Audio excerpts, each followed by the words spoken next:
ऐसा देखा गया है और जेनेटिकली प्रूव्ड है कि एक फैमिली में अगर कोई भी एक पेरेंट किसी भी तरह का नशा करता है, ज़रूरी नहीं कि शराब वाले के बच्चा शराब ही पिएगा, किसी भी तरह का नशा करता है, तो उनके बच्चों को 50% चांसेस हैं दे विल डू सम और another kind of addiction. Second is कि उन लोगों की परवरिश का पार्ट, यहाँ पे जेनेटिक्स हो गया पहले वाले एग्जाम्पल में कि माँ बाप में से कोई पीता है या कोई नशा करता है तो बच्चों में 50% चांसेस हैं। अगर माँ बाप दोनों करते हैं तो इट बिकम्स टू 70%, क्योंकि उनको जेनेटिक भी है और यहाँ पे एनवायरमेंटल भी आ गया। कोई कान पकड़ने वाला भी नहीं। हाँ, जब उन्होंने घर में ही देखा है पिता को या माँ को शराब या सिगरेट पीते हुए, तो उनको इंट्रोडक्शन तो हो ही गया, तो एक सोशल एनवायरनमेंट भी उनको मिल गया। तो सोशल एनवायरनमेंट में आपको availability of drugs and alcohol, हमारे यहाँ पे मान लीजिए एक कॉलोनी या एक वार्ड में एक शराब की दुकान है, आंध्र प्रदेश में हर चौथी दुकान शराब की है, तो वहाँ पे ज़्यादा लोग शराब पी रहे हैं। तो availability of drugs, political thought behind it is also one thing. दूसरा, आपका कल्चरल वैल्यू क्या है।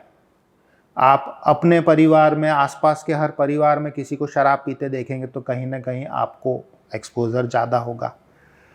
और ऐसा देखा गया है कि जिन लोगों को मेंटल प्रॉब्लम्स होती हैं, मेंटल डिजीज़ेस और प्रॉब्लम्स में थोड़ा, बीमारियां नहीं पर एंजाइटी है, अगर थोड़ा सा उनको डिप्रेशन है, ऐसे बच्चे जो कहीं पढ़ाई में उनका मन नहीं लगता है, ADHD के जो बच्चे होते हैं उनमें, इन लोगों में, इन ग्रुप्स में एडिक्शन जल्दी होता है, बिकॉज कहीं ना कहीं वो अपनी मानसिक बीमारियों को नशे के माध्यम से ठीक कर पा रहे हैं, ऐसा उनको एहसास होता है।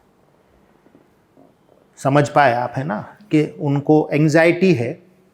एक बच्चा है जो स्कूल में पढ़ नहीं पाता, पढ़ता भी है तो उसको बोलने की हिम्मत नहीं है, क्वेश्चन पूछे जाते हैं तो उसमें हाथ उठाने की हिम्मत नहीं है।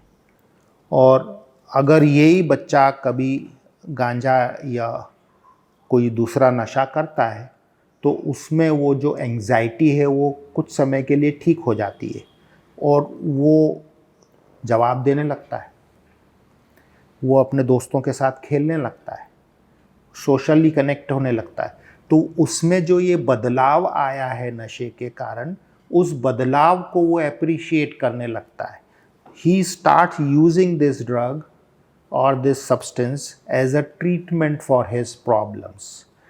तो ऐसे भी लोग हैं, जो काफ़ी सारे लोग जिनको माइनर मेंटल प्रॉब्लम्स होती हैं, पर्सनालिटी इश्यूज होते हैं। इसमें एक बात हमारे यहाँ पे उस पर कोई रिसर्च नहीं हुआ है, विदेशों में हुआ है कि आपकी बचपन कैसा निकला है, एडवर्स चाइल्डहुड इवेंट्स।